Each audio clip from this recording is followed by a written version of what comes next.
Positive vibes श्रृंखला की आज 44वीं कड़ी। आज इंटरनेशनल डे ऑफ योग भी है। आज पूरे साल का सबसे लंबा दिन भी है और हकारात्मकता और योग ये दोनों एक दूसरे के पहलू हैं, माने एक दूसरे के साथ जुड़े हुए हैं। इस विषय को देखते हैं तो पॉजिटिविटी के लिए भी ये दिन जो है अपने आप में बहुत बड़ा महत्व रखता है। सुबह से लेकर शाम तक जितने भी योग गुरुओं ने बात की या जो भी योग की संस्थाओं में जो बात हुई, उसमें इस बात पर सबसे ज्यादा जोर दिया गया कि इस समय में, या मीडिया में भी देख लें तो इस समय में योग का जो रोल है, योग का जो विषय है, उसका एक्सेप्टेंस जो है वो सभी ने ऑफिशियली किया है। और इसलिए कई मायनों में ये इंटरनेशनल डे ऑफ योग जो है वो इस बार अलग रहा। पांचवा इंटरनेशनल डे ऑफ योग था, तब तक ऑफलाइन प्रैक्टिसेस होती थी, बहुत बड़ी तैयारियां होती थी, बड़े बड़े मंडप लगाए जाते थे, बड़े बड़े ग्राउंड सजाए जाते थे, ऐसा था। ऑल ऑफ अ सडन छठे इंटरनेशनल डे ऑफ योग में लॉकडाउन, और लॉकडाउन की वजह से आधा अधूरा ऑनलाइन ऑफलाइन तो था ही नहीं, ऑनलाइन मगर आधा अधूरा इस तरह से पूरी हुई। मगर एक साल के बाद सातवां इंटरनेशनल डे ऑफ योग है, वो ज्यादातर 80% से ज्यादा आज इवेंट ऑनलाइन हुए हैं, खुशी खुशी हुए हैं और सभी ने उस इवेंट को एंजॉय किया है।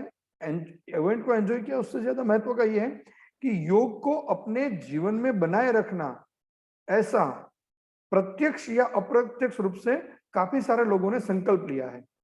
और इस महीने में ये सातवां इंटरनेशनल डे ऑफ योग है, ये जो दिन है आज का, वो बहुत महत्वपूर्ण बन जाता है। और इसलिए उस हकारात्मकता में हमारे ये हकारात्मक श्रेणी जो है पॉजिटिव वाइब श्रृंखला, उसका भी महत्व, आज की श्रृंखला का महत्व थोड़ा और ज्यादा बढ़ेगा। साथ ही साथ अध्यात्म के रूप से देखें तो आज गायत्री जयंती भी है।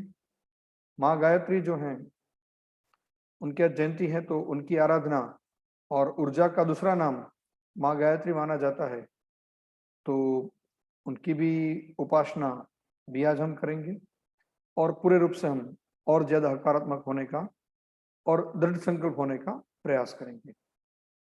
तो श्रृंखला की शुरुआत करेंगे प्रार्थना से, और दाराबेन से मैं निवेदन करूंगा कि आज गायत्री जयंती के उपलक्ष्य में ही वो हमें प्रार्थना सुनाए।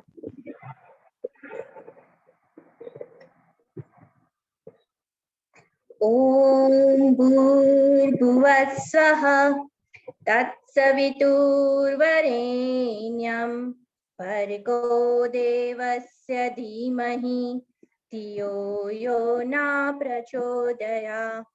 ओम भूर्भुवः स्वः तत्सवितुर्वरेण्यं भर्गो देवस्य धीमहि धियो यो न प्रचोदयात्।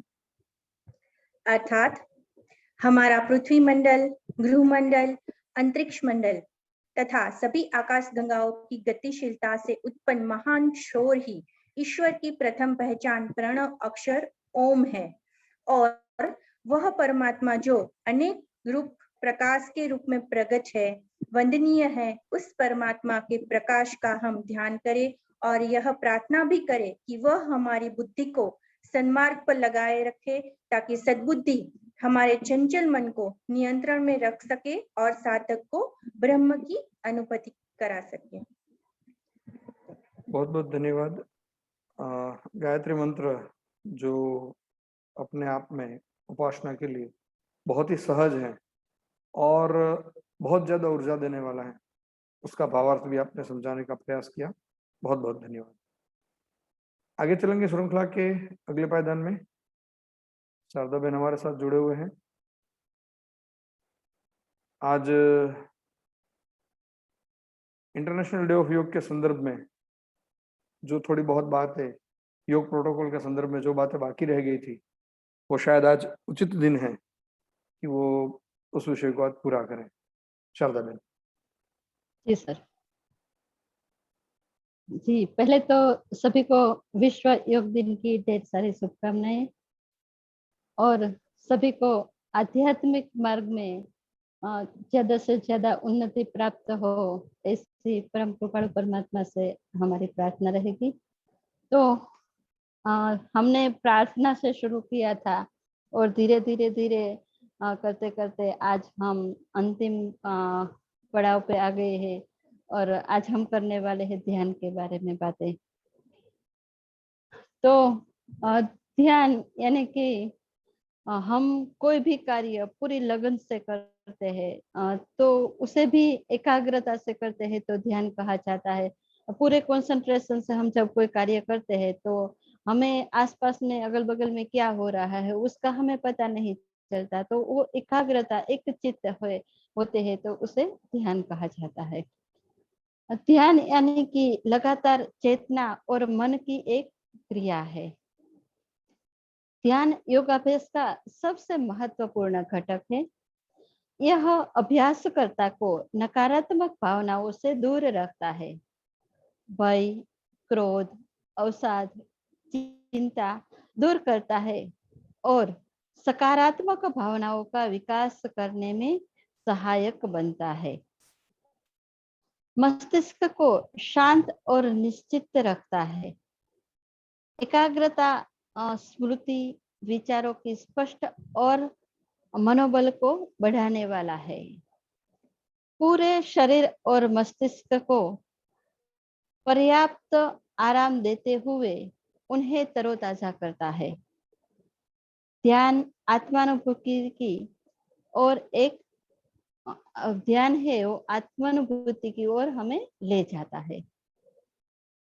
जब हम ध्यान यानी कि मेडिटेशन करते हैं तो शुरुआत में बहुत ही शुरुआत के अभ्यासी होते हैं, वह शुरू में अपने नासाग्र यानी कि जो सांस हमारी अंदर जाती है बाहर आती है उस तरह से ध्यान कर सकते हैं। ऐसा करते करते धीरे धीरे हम आगे बढ़ सकते हैं। केरन संहिता में ध्यान के 3 प्रकार वर्णित है, स्थूल, ज्योतिर और सूक्ष्म, यानी कि हम स्थूल से सूक्ष्मता की ओर धीरे धीरे आगे बढ़ते हैं। वैसे ध्यान की अनेक टेक्निक्स है लेकिन हमें जिस मेडिटेशन में जिस ध्यान की क्रिया करने में जो मजा आता है, आनंद प्राप्त होता है, शांति की अनुभूति होती है, उस एक को हमें पकड़कर आगे चलना चाहिए। तो ये हमारे योग प्रोटोकॉल में वर्णित एक ध्यान का विषय था। हमने उसके साथ उसकी थोड़ी बहुत जानकारी आपके साथ साझा की। आज से हमारा 21 जून आ ही गया है और प्रोटोकॉल के जो विषय थे वो भी खत्म होते हैं। धन्यवाद। बहुत बहुत धन्यवाद शारदा बेन। 7 दिन तक विषय को रखा। फिर से मैं याद करा दूं, आज इंटरनेशनल डे ऑफ योग के दिन पहली बात आज हमें शुभेच्छा ये देनी चाहिए कि आज के दिन योग करके आप आगे के 364 दिन भी योग करते रहो, ऐसी एक तो हमें शुभेच्छा देनी चाहिए, नंबर 1।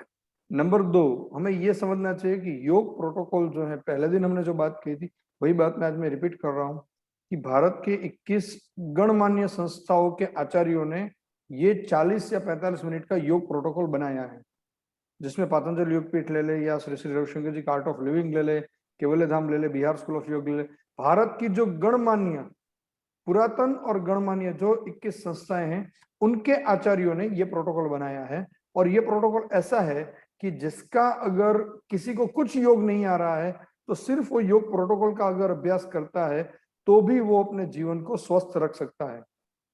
तो योग प्रोटोकॉल को एक 21 जून का एक विषय ना बनाते हुए वो हमारे दैनंदिन जीवन में, अगर हमें कुछ पता नहीं, हमें ये प्रश्न खड़ा हो कि हमें क्या करना चाहिए, तो ये लो इंटरनेशनल डे ऑफ योग की PDF फाइल देखते रहो और उसमें से करते रहो, कोई दिक्कत नहीं होनी है। तो ये भाव हम में भी जन्म ले, हम भी दूसरों को ये सिखाएं कि भाई अगर कुछ नहीं हो रहा है तो योग डे का प्रोटोकॉल कर, हेल्थ के लिए बहुत अच्छा है, हेल्थ इंप्रूव करने वाला है। तो ये सारे विषय भी हमें समझाने चाहिए। तो बहुत बहुत धन्यवाद शारदा बेन आपका इस विषय को लेकर। आगे चलेंगे हम श्रीमद् भगवद गीता के श्लोक की तरफ, और अनिता बहन हमारे साथ उपस्थित हैं। तो अनिता बहन, छठे अध्याय के कौन से श्लोक आज आप सुनाने वाले हैं, जी बताइए। जी सर, हरिओम। हरिओम। आज पूरा विश्व योगमय है और सभी जगह योग की ही बात हो रही है।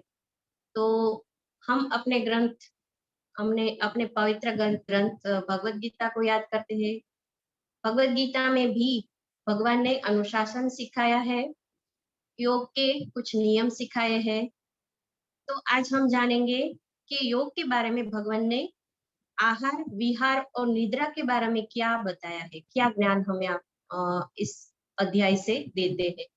तो आज हम छठे अध्याय का 16वां और 17वां श्लोक पठन करेंगे और उनके भावार्थ को समझने का प्रयास करेंगे। न अति अश्नता तु योगो अस्ति, न च एकान्तम अश्नता, न च अति स्वप्नशीलस्य, जाग्रतो नैव च अर्जुन। युक्ताहार विहारस्य, युक्तचेष्टस्य कर्मसु, युक्तस्वप्नावबोधस्य, योगो भवति दुःखः। अर्थात भगवान कहते हैं, हे अर्जुन, योग में स्थित मनुष्य को न तो अधिक भोजन करना चाहिए, न ही कम भोजन करना चाहिए, न ही अधिक निद्रा चाहिए और न ही सदा जागते रहना चाहिए। नियमित योग्य भोजन करने वाला, नियमित विहार करने वाला, नियमित जीवन निर्वाह के लिए कर्तव्य कर्म को करने वाला और नियमित निद्रा का सेवन करने वाला योग में स्थित मनुष्य सभी सांसारिक कष्टों से मुक्त हो जाता है। अर्थात जो मनुष्य आहार, विहार, निद्रा तथा कर्तव्य कर्म करने की आदतों में नियमित रहता है, वह योगाभ्यास के द्वारा सभी भौतिक दुखों को नष्ट कर लेता है। अस्तु। बहुत बहुत धन्यवाद अनिता बहन। बहुत ही सहज और सरल बात ये बताई गई है भगवान कृष्ण के द्वारा। दूसरे अध्याय से कंटिन्यू वो ये कहते रहे हैं कि भाई समता रखो, ज्यादा खाओगे तो भी योग नहीं होगा, नहीं खाओगे तो भी योग नहीं होगा। ऐसा मान के चलते हैं कि ज्यादा उपवास कर लेंगे तो भगवान की प्राप्ति हो जाएगी, ज्यादा व्रत करते रहते हैं और हम अनइवन फूड पैटर्न बना देते हैं, हाफ फास्ट, फुल फास्ट, बस फास्ट ही फास्ट चलते रहते हैं काफी लोगों के जीवन में। तो ये भी जरूरी नहीं है। भगवान ने कहा है कि निराहार रहोगे तो भी मुझे प्राप्त नहीं करोगे, अत्याहार करोगे तो भी मुझे प्राप्त नहीं करोगे, सोते रहोगे तो भी नहीं होगा, और जागते रहोगे तो भी मेरी प्राप्ति नहीं होगी। समता से, अगर समता से बने रहें आप, तो ही मेरी प्राप्ति, भगवान की प्राप्ति या ध्यान की प्राप्ति होती है। ये बात श्रीमद् भगवद गीता में श्री कृष्ण ने बताई है। तो बहुत बहुत धन्यवाद अनिता बहन आपका भी छठे अध्याय के श्लोकों के लिए। आगे चलेंगे हम हमारी आज के हमारे मेहमान की तरफ, चेतस भाई की तरफ। और आज हमें ये नहीं कह पाएंगे कि हम चेतस भाई से पॉजिटिव क्वारंटाइन स्टोरी सुनेंगे, ऐसा हम नहीं कह पाएंगे। हम ये कहेंगे कि पॉजिटिव क्वारंटाइन की एक फैमिली स्टोरी है ये। तो वो हमें पूरे परिवार की एक जो है बात हमारे सामने रखने वाले हैं, ऐसा विषय है। तो उनसे पहले हम स्टोरी सुनने, उससे पहले मैं अम्मी बहन से कहूँगा कि चेतस भाई का परिचय करवाएं, और कोई विषय उनके विषय में विशेष कहना हो तो पहले वो बताएंगे। अम्मी बहन। जी धन्यवाद सर। आज हमारे साथ जो जुड़े हैं, अभी हमने थोड़ी देर पहले भगवत गीता की बात अनीता बहन कर रही थी, सर ने उस पे थोड़ा हमें समझाया। तो भगवत गीता में एक शब्द बार बार आता है और वो है चेतस। तो ऐसे चेतस जी आज हमारे साथ उपस्थित है। उनके बारे में कहूँ तो वो एक मैकेनिकल इंजीनियर है और Shri Labhubhai Trivedi institute of engineering and technology में सिंस 2017 वो अध्यापन कार्य करवा रहे हैं। TGES में भी एज एडमिन वो अपनी सेवाएं दे रहे हैं। ऑल इंडिया रेडियो के साथ जुड़े हुए हैं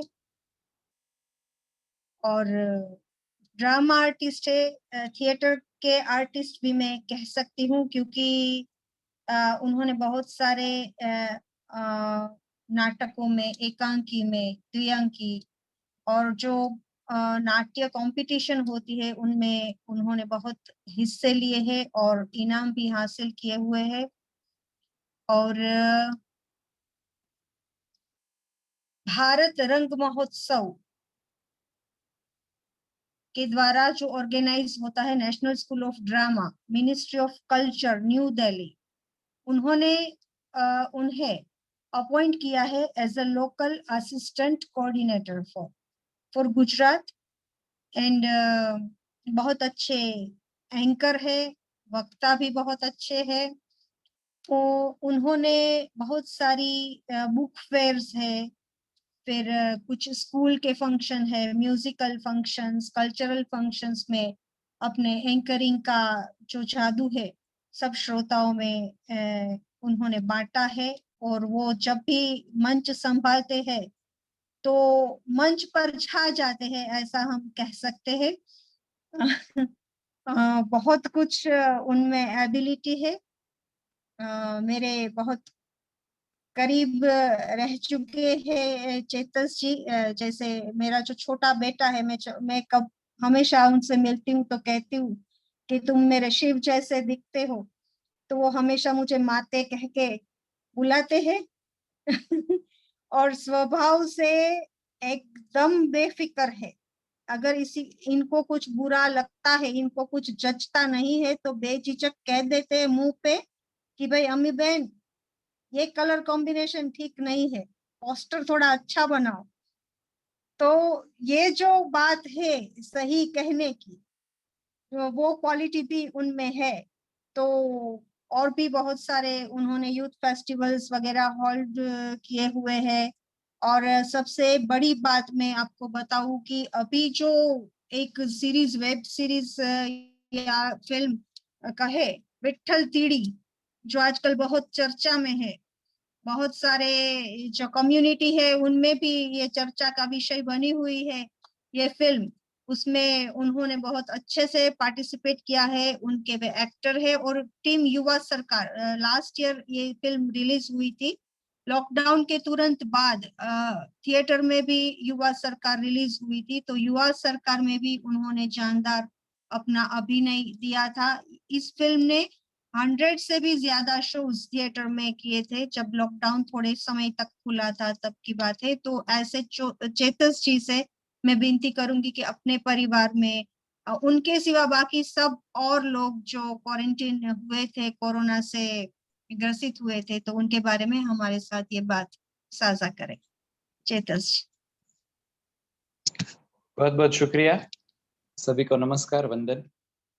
और एक कलाकार होने के नाते योग दिवस के साथों साथ मैं आप सभी को विश्व वर्ल्ड म्यूजिक डे, विश्व संगीत दिवस की भी शुभकामनाएं देता हूं। और आज कुछ ऐसी बात मैं आपके साथ शेयर करना चाहूंगा जो मेरे लिए बहुत ही बड़ा जो कह सकते हैं अनुभव मेरे जीवन में रहा है।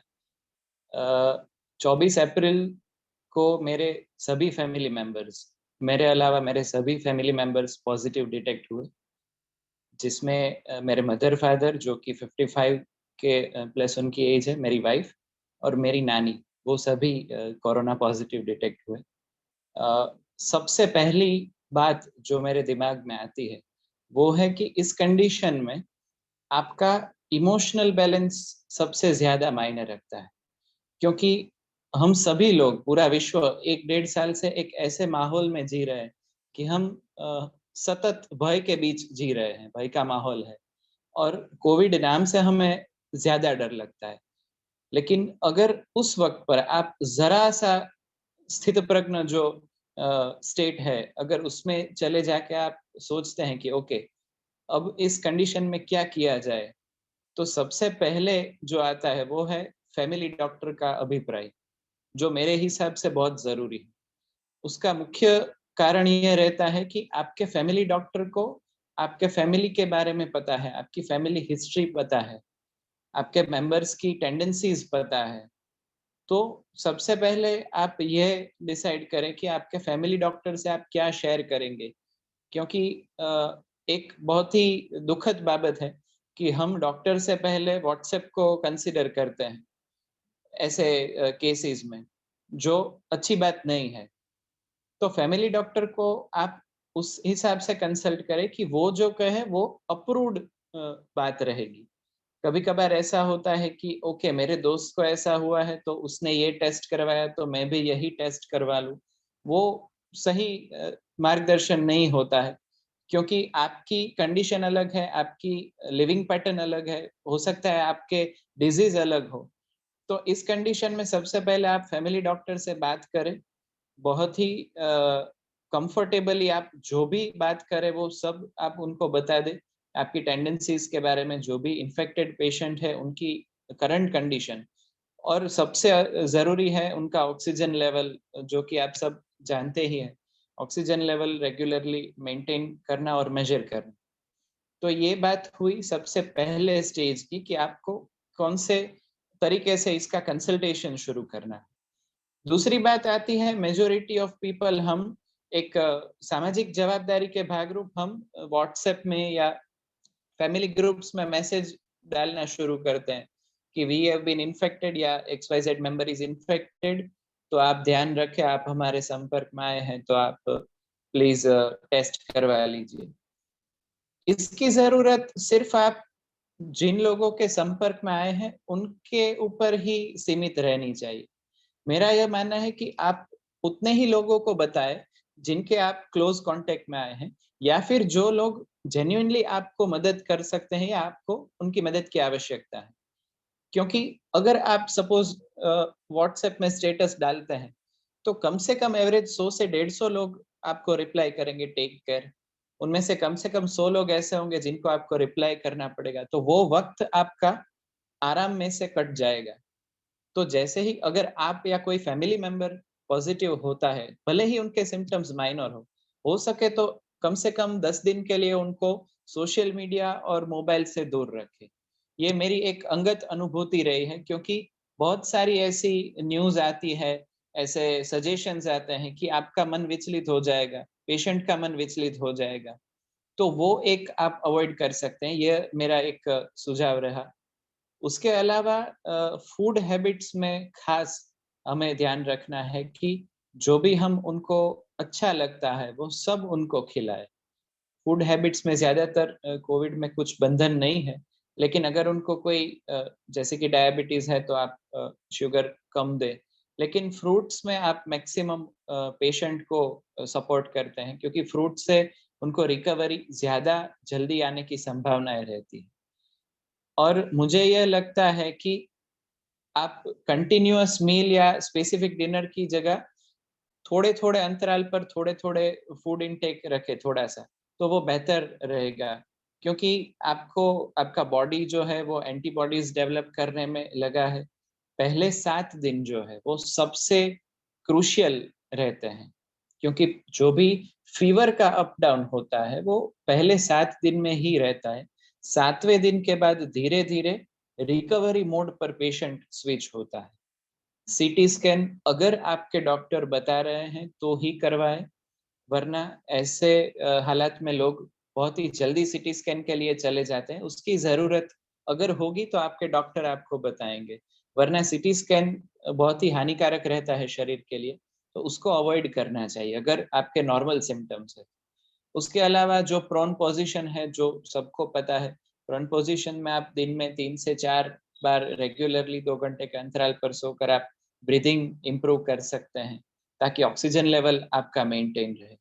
अगर कोई पेशेंट 80 या 75 के ऊपर है और उनकी अदर जो भी बीमारी है वो भी उनके शरीर में है, तो उनके लिए हमें प्री प्लान में, मतलब सपोज मेरे नानी जो है, शी वाज 88 years old, तो it was very critical for her to survive in Covid. Unfortunately we lost her, but the thing was कि हमें मंगलवार को ऑक्सीजन देने की जरूरत पड़ने वाली थी, तो हमने शनिवार से उसकी तैयारियां शुरू की, तब हमें 1 या 1.5 दिन के बाद मिला। तो अगर कोई ऐसे पेशेंट है आपके घर में कि जो सीनियर सिटीजन है, अबव 75-80 है, हमें लग रहा है कि उनकी कंडीशन आगे जाके अगर बिगड़ने वाली है, तो हम पूर्व तैयारी में थोड़े से अलर्ट रह सकते हैं, ताकि उनको समय पर ऑक्सीजन मिल जाए।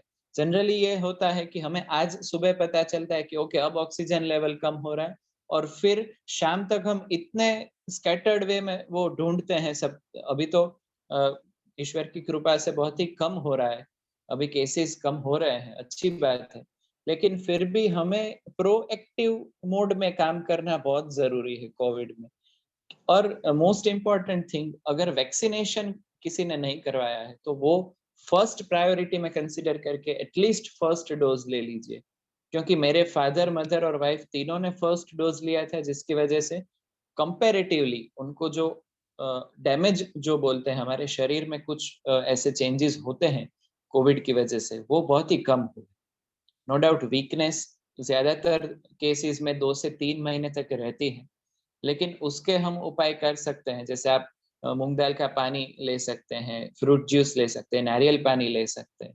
तो वो सभी बाबत मेरे ख्याल से ऐसी है कि और मेरे हिसाब से एक ये बात भी जरूरी है कि आप हो सके उतना कंफर्टेबल और हैप्पी माहौल घर में रखें। आपको कोविड हुआ है, आपको आराम करना है, वो बहुत ही सही है, लेकिन आराम जब आप नहीं कर रहे हैं, आप जब आप जागृत अवस्था में, तो आप म्यूजिक सुनिए। अच्छा, आपको अगर कुछ पसंद आ रहा है तो आप पढ़ सकते हैं।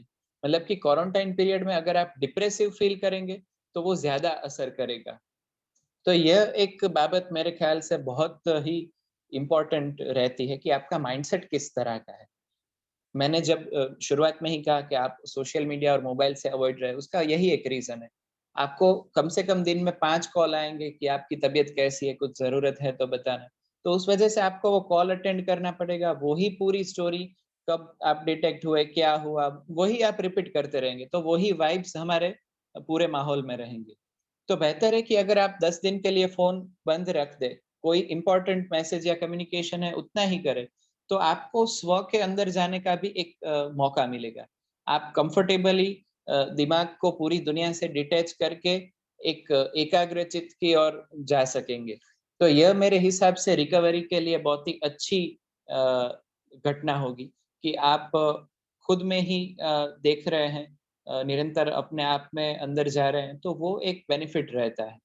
तो ज्यादातर केस में ये ऑब्जर्व हुआ है कि अगर आपके पास फर्स्ट डोज आ चुका है, वैक्सीन आपको लग चुकी है, तो आपको कम कंपैरेटिवली असर कम होती है। तो ये तकलीफ वहां होती है कि जहाँ सीनियर सिटीजन्स है वो जल्दी से इस बात को एक्सेप्ट नहीं करते कि हमें वैक्सीन लगवानी है, तो उनको आपको इमोशनली, मोरली किसी भी तरह से उनको आपको ये कन्विंस करवाना ही होगा। कुछ लोग इनको पॉलिटिकल पॉइंट ऑफ व्यू से भी देखते हैं कि नहीं, ये गवर्नमेंट का कुछ ऐसा नियम है, इससे आगे जाके हमें मेडिकल इश्यूज हो गए। कुछ नहीं है, ये सब अफवाहें हैं। आपको वैक्सीन लेनी है, क्योंकि अगर हम स्वस्थ रहेंगे तो हम कुछ आगे कर पाएंगे। बहुत सारी चीजें ऐसी है जो हमारे स्वास्थ्य पर निर्भर करती है, हमारा परिवार हमारे स्वास्थ्य पर निर्भर करता है।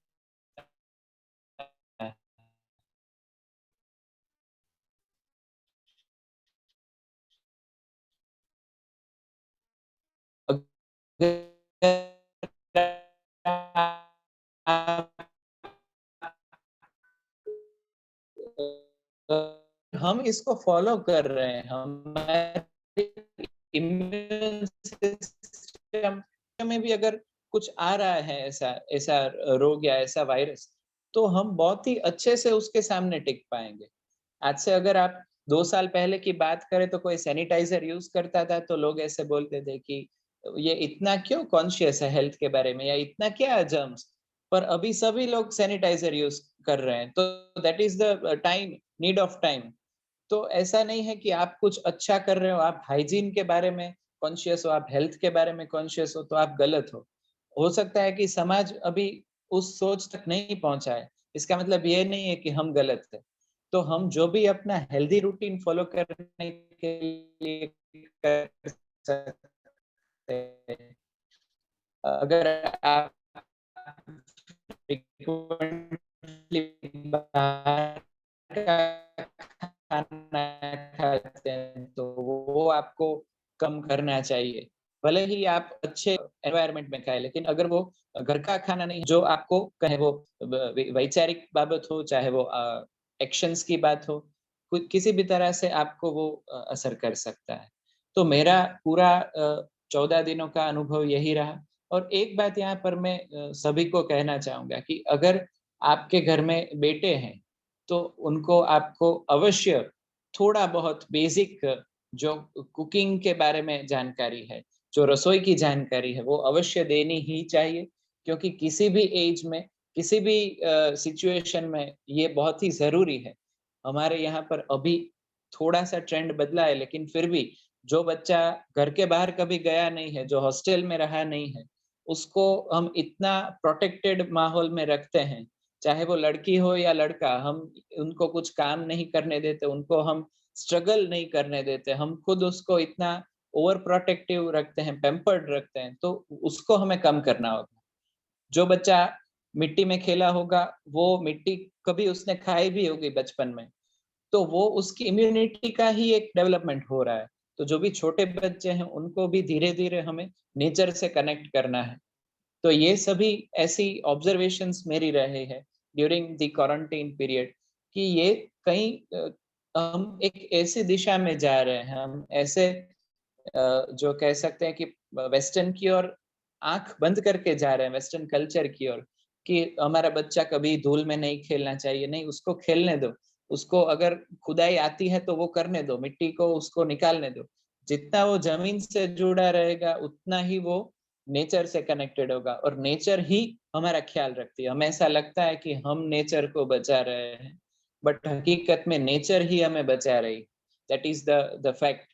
तो यही कुछ बातें थी, कुछ अनुभव थे मेरे हिसाब से, जो आप सभी के साथ मुझे शेयर करने का मौका मिला।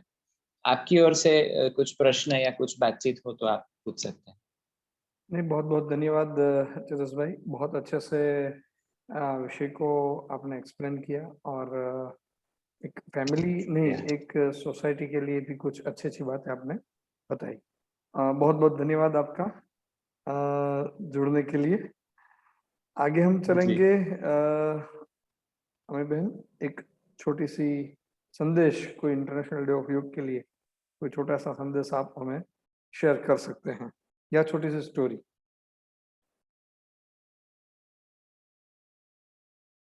आप म्यूट हैं, आप म्यूट हैं, ध्यान में हैं आप, ध्यान में। यस, आज ध्यान की बात चल रही थी तो ध्यान में चली गई मैं। और आज योग डे है तो स्टोरी हम आज नहीं सुनेंगे। आज एक छोटा सा संदेश ही सबके लिए कि सभी को बहुत बहुत शुभकामनाएं देना चाहूंगी और सब हमेशा स्वस्थ रहे और योगमय जो है अपना जीवन बिताए, यही एक शुभकामना आज के दिन में सभी से करूंगी। बस आज के लिए इतना काफी। धन्यवाद।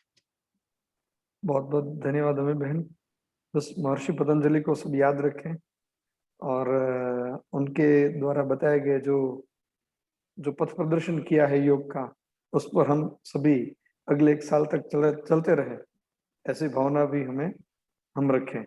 बहुत-बहुत धन्यवाद अमित बहन। मैं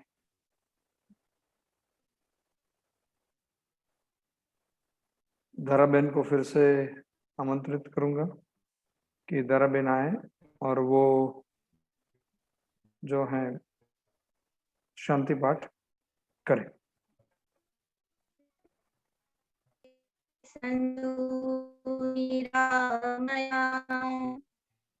सर्वे भद्राणि पश्यन्तु मार्गशीर्ष दूता करे।